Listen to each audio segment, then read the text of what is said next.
दुनिया में सच्चे प्रेम का उदाहरण देने के लिए राधा कृष्ण को जरूर याद किया जाता है। राधा कृष्ण के प्रेम की अटूट कहानी युगों युगांतर के लिए अमर है। यद्यपि राधा कृष्ण का प्रेम मिल नहीं पाया, अर्थात दोनों की शादी नहीं हो पाई, फिर भी प्रेम का यदि कहीं सच्चा उदाहरण मिलता है तो वह या तो शक्ति व शिव का अथवा राधा कृष्ण का। जी हाँ, राधा कृष्ण ही थे जिन्होंने इस संसार में प्रेम के वास्तविक रूप को बताया।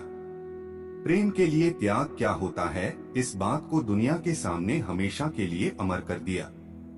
कन्हैया जब 8 साल के थे तब राधा और कृष्ण दोनों के प्रेम की गहरी अनुभूति का मिलन हो गया था। कहा जाता है कि राधा व कृष्ण का प्रेम जीवात्मा और परमात्मा का प्रेम मिलन है। मुरली मनोहर बंसी बजाने वाले कन्हैया को संपूर्ण ब्रह्मांड में केवल 2 ही चीजें सबसे ज्यादा प्रिय थीं, एक बांसुरी और दूसरी राधा।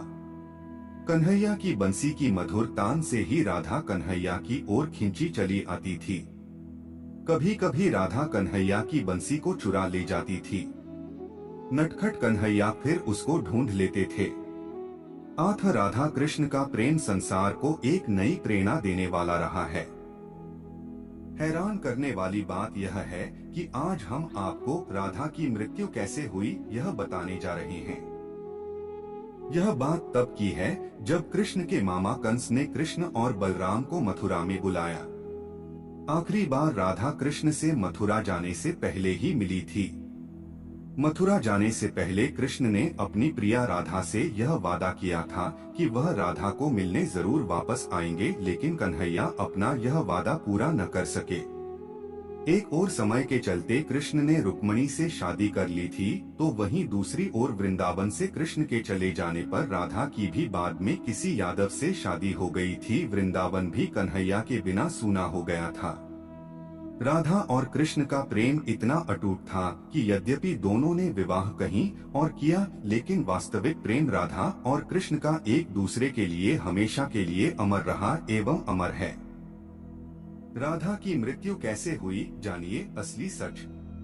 पुराणों में राधा की मृत्यु का उल्लेख पाया गया है, वहीं नारद पुराण में तो राधा कृष्ण का मिलन होना भी बताया गया है। यूं तो राधा ने अपना जीवन कन्हैया के बिना वैसे ही बिता लिया था जैसे मानो जल के बिना मछली। कृष्ण के प्रेम की दीवानी राधा ने अपना पूरा जीवन कृष्ण के प्रेम में ही अर्पित कर दिया। अंत समय में राधा कन्हैया को मिलने द्वारिका पहुंचती है। यहीं से राधा की मृत्यु की कहानी जुड़ जाती है। द्वारिका पहुंचने के बाद राधा अपने प्रियतम कृष्ण से मिलकर प्रेम आंसू बहाती है।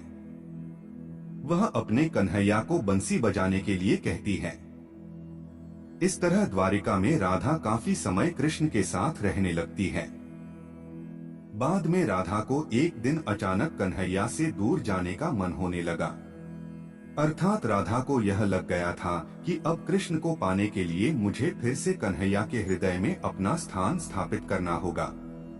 तब राधा दूर जंगल की ओर चली जाती है और कन्हैया को बुलाती है। अंतिम बार राधा अपने प्रियतम कन्हैया के प्रेम में डूब जाती है।